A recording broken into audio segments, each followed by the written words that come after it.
Hi viewers. ఈరోజు దేశవ్యాప్తంగా కూడా కలకలం రేపినటువంటి ఓ హత్య ఉంది అంటే తెలంగాణలో అబ్దుల్లాపూర్ మెట్లో జరిగినటువంటి ఎంఆర్ఓ గారి హత్య. విజయారెడ్డి గారిని ఒక రైతు ఎందుకు చంపాల్సి వచ్చింది? అసలు రైతుకున్న సమస్య ఏంటి? ఈరోజు పోలీసులు ఒక స్టేట్మెంట్ కూడా రిలీజ్ చేయడం జరిగింది. ఎవరైతే హత్య చేశారో ఆ రైతు పేరు సురేష్.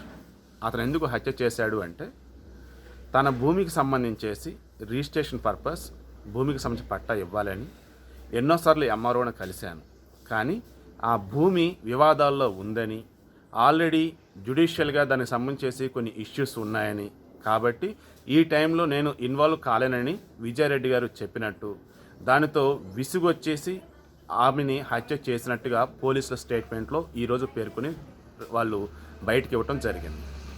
నిన్నంతా వైరల్ అయింది కావచ్చు, మిగతాది కావచ్చు. ఏంటి, విజయారెడ్డి గారిని పదే పదే ఈ రైతు వెళ్ళి కలిశాడు తన భూమికి రిజిస్ట్రేషన్ చేసి ఇవ్వాలి అని.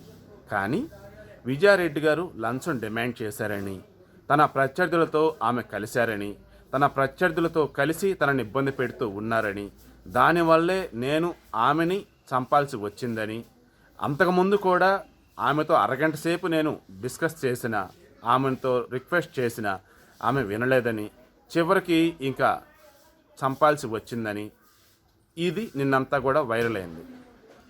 సరే, ఇంతకీ సురేష్ అసలు ఎక్కడున్నాడు ఏంటి అన్నప్పుడు విజయారెడ్డి గారి మీద పెట్రోల్ పోసినప్పుడు అదే టైంలో ఇతను కూడా మంటలు అంటుకున్నాయి. ఇమీడియట్గా ఇతను బయటకు వచ్చి తన ఒంటి మీద ఉన్న బట్టలు ఏవైతే ఉన్నాయో అవన్నీ తీసి పక్కన పెట్టి కేవలం అండర్వేర్తోనే అతను పరిగెడతాం జరిగింది. చివరికి పోలీస్ స్టేషన్లోనే ఆగిపోయినాడు, దొరికాడు. సో విజయారెడ్డి గారు చనిపోయారు. విజయారెడ్డి గారు బయటకు వచ్చినప్పుడు ఆమెను కాపాడటానికి ప్రయత్నించినటువంటి డ్రైవర్ కావచ్చు, అటెండర్ కావచ్చు, వారు కూడా తీవ్ర గాయాల పాలయ్యారు. అందులో ఒకరి పరిస్థితి విషమంగా ఉంది. సో మిగతా అతనికి కావచ్చు, విషమంగా ఉన్న పర్సన్ కావచ్చు, ట్రీట్మెంట్ అయితే బెస్ట్ వెళ్ళని డాక్టర్లు అందిస్తూ ఉన్నారు. శత విధాలుగా ప్రయత్నించి వారిని కాపాడటానికి కూడా ప్రయత్నిస్తున్నారు. ఆ దేవుని దేవుళ్ళ ఖచ్చితంగా వారు బ్రతుకుతారని నమ్మకం నాకైతే ఉంది. ఇక నిన్న కావచ్చు, ఈరోజు కావచ్చు, సోషల్ మీడియాను ఒక్కసారి మనం పరిశీలిద్దాం.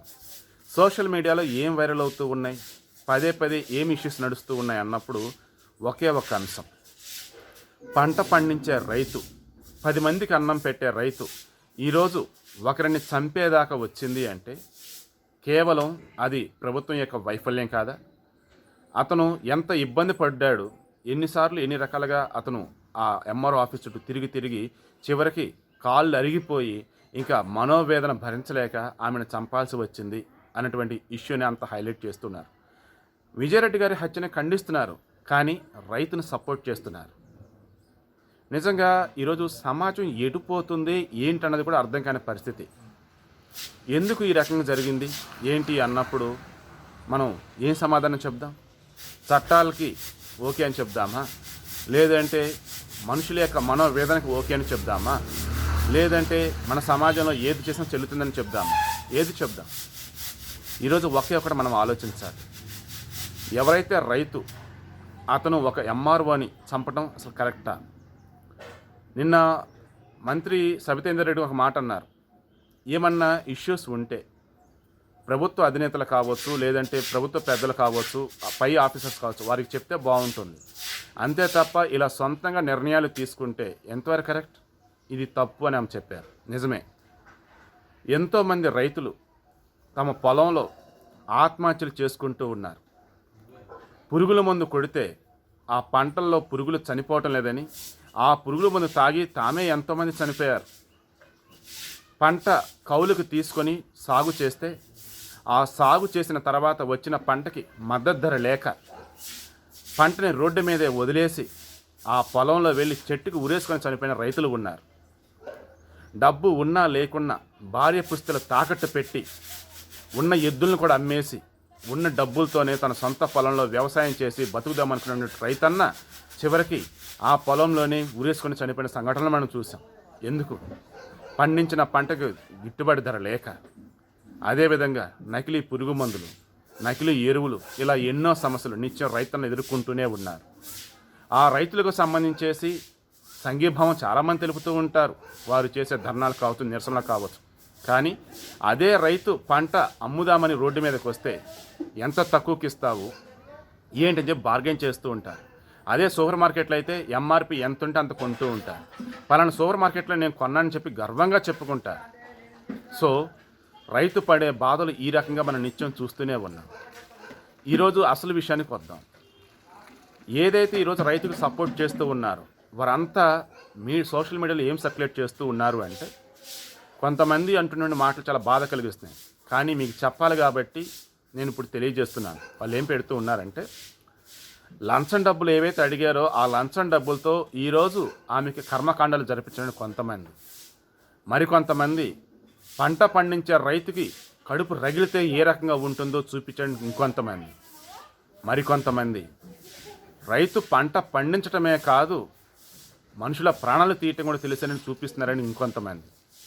ఇవన్నీ కూడా రైతుని సపోర్ట్ చేస్తూ, అదేవిధంగా ప్రభుత్వ అధికారులకు సంబంధించేసి వారి మీద వ్యతిరేకత ఈ రకంగా తెలియజేస్తూ ఉన్నారు. ఇక కొంతమంది ఏం చేస్తూ ఉన్నారు అంటే, రైతుకి కడుపు రగలటం కాదు, అతని పని అవ్వలేదన్నటువంటి కక్ష, అతని పని ఈ అధికారి అడ్డుకున్నటువంటి ఆవేశం, కోపం, అదేవిధంగా ఓ అధికారిని తమ పని తాము ధర్మంగా నెరవేరుస్తుంటే చూసి ఓర్వలేక ఈ రకంగా ఆమె మీద దాడి చేసి చంపేశాడే, అతను మనిషేనా అసలు అని ఇంకొంతమంది. ఇలా ఒక్కొక్కరి వెర్షన్ ఒక్కొక్కలాగా ఉంది. మామూలుగా మన సమాజ స్థితిగతులు మనందరికీ తెలుసు. ఎంతోమంది రైతులు తమ పట్టాల గురించి, తమ పాసు పుస్తకాల గురించి గవర్నమెంట్ ఆఫీసుల చుట్టూ తిరుగుతూ ఎంతోమంది అలసిపోతూనే ఉన్నారు. తర్వాత తమ పంట గిట్టుబాటు ధర లేక ఈ రోజుకి ఇబ్బంది పడిపోతున్న రైతన్నలు ఎంతోమంది ఉన్నారు. కొద్ది రోజుల క్రితం తెలంగాణలో ఓ ఎంఆర్ఓ పట్టుబడటం జరిగింది ఏసీబీ దాడుల్లో. ఆమె దగ్గర లక్షలాది రూపాయలు, ఆమె ఇంట్లో మరికొన్ని నగలు ఇవన్నీ దొరకటం జరిగింది. ఇక ఆమె ఆఫీసులోనే కొన్ని వందల పాసు పుస్తకాలు ఉండటం జరిగింది. డబ్బులు ఇస్తేనే ఈ పాసు పుస్తకాలు ఇస్తానని ఆ అధికారి అన్నట్టుగా వార్తలు కూడా వచ్చాయి. కొంతమంది ఆ తర్వాత బాధితులు ఎవరైతే ఉన్నారో వారు సైతం బయటకు వచ్చి తమ బాధను వ్యక్తపరిచిన సందర్భాలు ఉన్నాయి. మరో చోట ఆమె భర్తే ఏసీబీ దాడుల్లో ఆయన దొరికాడు. ఆయన కూడా ప్రభుత్వ అధికారే, ఆయన కూడా లంచం తీసుకుంటూనే పట్టుబడ్డ వ్యక్తి. సో ఆయన భర్త కూడా ఏసీబీ దాడుల్లో దొరికాడు. ఎన్నో ఆస్తులు, లెక్కకు మించి డబ్బు. ఇలా చూసుకుంటూ ఉన్నప్పుడు పంట పండించే రైతేమో తనకు వచ్చినటువంటి డబ్బుతోనే కాలం వెల్లదీస్తూ తన కుటుంబాన్ని పోషిస్తూ పిల్లల్ని చదివించుకుంటూ పిల్లలకి అప్పులు చేసి మరి పెళ్లిళ్ళు చేస్తున్న సందర్భాలు. ప్రభుత్వ అధికారులు మాత్రం తాము పదవిలోకి వచ్చేటప్పటికి, ఇన్ ద సెన్స్ వారికి ఏదైతే పోస్ట్ ఇస్తారో ఆ పోస్టులోకి వచ్చేటప్పటికి వారి దగ్గర ఉన్నటువంటి ఆస్తులు కావచ్చు, రిటైర్ అయ్యే టైంకి వారి దగ్గర ఉన్న ఆస్తులు కావచ్చు, లెక్కకి మిగిలి ఉంటూ ఉన్నాయి. ఏదో కొద్ది మంది మాత్రమే కేవలం గాంధీ మార్గాన్ని నమ్మి ఎటువంటి అవినీతికి పాల్పడకుండా పల్లెలే దేశానికి పట్టుగమ్ములు అన్న వేలో పల్లెల్లో ఉన్నటువంటి రైతాంగానికి కావచ్చు, ప్రజలకు కావచ్చు, నిత్యం సేవలు అందిస్తూ బెస్ట్ వేలో ఉన్నటువంటి వాళ్ళు కొంతమంది ఉన్నారు. వారు నిత్యం సంతోషంగానే ఉంటూ ఉన్నారు, వచ్చినటువంటి జీతంతో సంతోషంగా బ్రతుకుతూ ఉన్నారు. కానీ ఎవరైతే అధికారులు లంచం తీసుకుంటూ ఉన్నారో వారు ఏదో ఒక రోజు ఏసీబీ దాడుల్లో పట్టుబడటం కావచ్చు, అదేవిధంగా ఏదో ఒక రోజు ఎవరొకరి చేతిలో హతమవటం వచ్చి ఇలా జరుగుతూ ఉన్నాయి. ఇలా చూసుకుంటూ ఉన్నప్పుడు భూ బకాసురులు, ప్రభుత్వ సొమ్ముని దోచినటువంటి ఎంతోమంది రాజకీయ నాయకుల చేతుల్లో కొంతమంది అధికారులు నిత్యం వేధింపులకు గురవుతూ ఉన్నమాట వాస్తవమే. జస్ట్ ఫ్యూ మంత్స్ బ్యాక్ కూడా మనం ఒక పోలీసులు ఆత్మహత్య చేసుకోవటం ఇవన్నీ చూసాం. ఎందుకు ఏంటన్నప్పుడు పై అధికారి ప్రెజర్, ఇంత నెల సమర్పించాల్సిందే నువ్వని. ఎక్కడే సమర్పిస్తాడు? ప్రజల నుంచే వసూలు చేయాలి. ప్రజలు తిరగబడితే ఏంటి పరిస్థితి? సో నిజాయితీగా పనిచేసే వారికేమో ఈ సమాజంలో స్థానం లేదా అన్న వేలో సొసైటీ కనిపిస్తూ ఉంది. నిజాయితీ లేకుండా ఎట్లయినా పర్లేదులే అన్న వేలో చేసేవారికి తగ్గట్టుగా ఒకచోట కనిపిస్తూ ఉంది. సో ఈరోజు నేను కంక్లూడ్ చేయదలుచుకుంది ఒకే ఒకటండి. విజయారెడ్డి గారిని హత్య చేయడం అనేది మాత్రం అతిపెద్ద తప్పే, నో డౌట్. ఎందుకంటే ఆమెకంటూ పిల్లలు ఉన్నారు, జీవితం ఉంది, ఎంతో గొప్ప భవిష్యత్తు ఉంది. అదేవిధంగా ఈ రైతు నిజంగానే ఆమె లంచం అడిగితే చంపాడా, లేదంటే ఈ భూమికి సంబంధించేసి ఎక్కడ వేరే వారి చేతుల్లోకి వెళ్తున్న బాధలో చంపాడా? ఈ నిజాలు బయటికి రావాలి. అదేవిధంగా ఈ రైతు చేసిన పనిని ఎవరైతే సమర్థిస్తూ నిజాలేంటో తెలియకుండా విజయరెడ్డి గారిని పదే పదే నిందిస్తూ ఉన్నారో కొద్ది రోజులు ఓపిక పట్టండి. ఖచ్చితంగా ప్రభుత్వ విచారణలో నిజమేంటన్నది తెలుస్తుంది. అదేవిధంగా రైతు కూడా తీవ్ర గాయాలతో ఉన్నాడు. సో ఆ రైతు పూర్తిగా కోలుకున్న తర్వాత ఈరోజు పోలీస్ స్టేట్మెంట్లో ఏదైతే చెప్పారో అది పోలీసులు చెప్పించారని అనుకుందాం. ఆ తర్వాత సరే రైతు నిజమేంటనేది రైతు చెప్తాడు కదా. సో ఒక హత్యను సమర్థించడం అనేది కరెక్ట్ కాదు. అదేవిధంగా ఒక రైతుని తప్పు చేశాడు అన్న వేలో ఇష్టమైన రీతిలో మాట్లాడటం కూడా కరెక్ట్ కాదు. నేను చెప్పదలుచుకున్న ఒకే ఒకటి, రైతైనా అధికారైనా పేదోడైనా డబ్బున్నోడు ఎవడైనా సరే ప్రాణం ప్రాణమే. ఖచ్చితంగా ఒక గొప్ప జీవితం ప్రతి ప్రాణికి ఉంటుంది. దానిని మధ్యలో తుంచివేయటం తప్పు. హత్య అయినా ఆత్మహత్య అయినా అతి పాపం. కాకపోతే మనకి తెలిసిందే నిజం అనుకుంటూ మన నోటికి వచ్చిందే మాట అన్నట్టుగా మాట్లాడకూడదు. నిజాలేంటో పూర్తిగా తెలుసుకునేదాకన్నా వెయిట్ చేయాలి.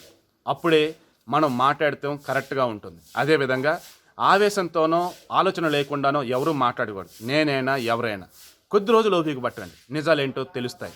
ఆ క్షణం మనం మరలా మాట్లాడదాం.